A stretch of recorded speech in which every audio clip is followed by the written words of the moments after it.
Getdi. Getdi. Geyinim. Dostlar gedirik şeyə. Dubai Palmat Jumeirah. Hal-hazırda Marina tərəfə gedirik. Pulsuz çətir verirlər burada. Prosta çətir nə işə yarayır? Burada çətir şeyə görə deyir, istiyə görə. Burada çətir istiyə görə verilir.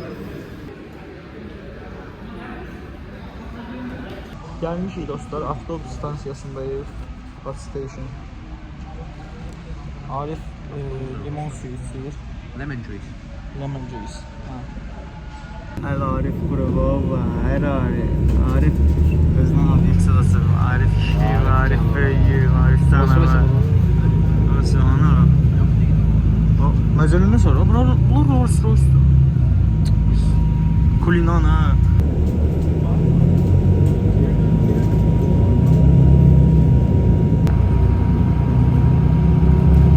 Hal-hazırda Bürcəl Ərəbin yanındayıq.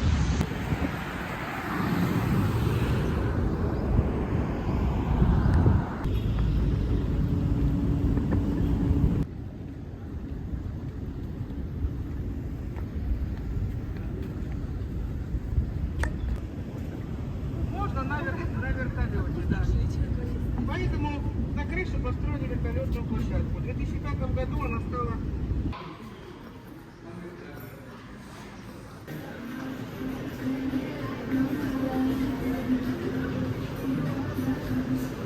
Mədinətə gəlib alış-veriş eləməyə, yəni belə deyim də, yəni imkanımız varsa gəlin eləyin, amma yəni sərf eləməyəcək, onu da deyim. Ən ucuz yer Deyradır. Yəni Mədinət, Dubai Mall ikisi də eyni bir şeydir, yəni fərqsiz.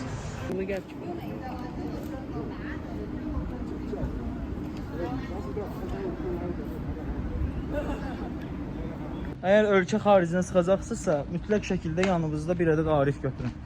Çünki hər yeri tanıyır Arif. Yanınızda mütləq bir ədəd Arif olsun. Arif yanınızda olsa hər yeri tanıyacaqsınız, hər yerə rahat gedəcəksiniz, hər yerə qəşəng türklər demişkən erişə biləcəksiniz.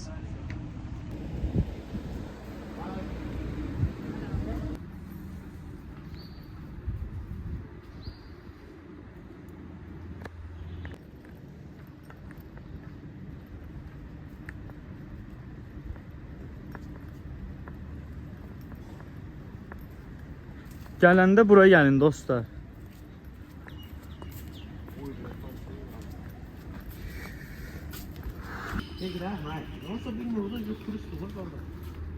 Cərimə eləsələr qalacaq axı belə.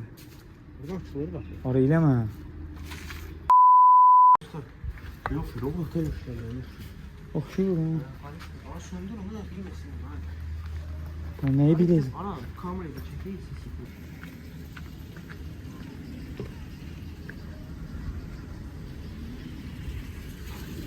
Camaat əynini dəyişir, gəlir bura. Pullu zonaya girmişik. Neçə idi qiyməti? 200-300 dirhəm. Pulsuz girdik içəri. Burada buranın dənizi qəşəngdir, hə? Burada tutacaqlar temanı.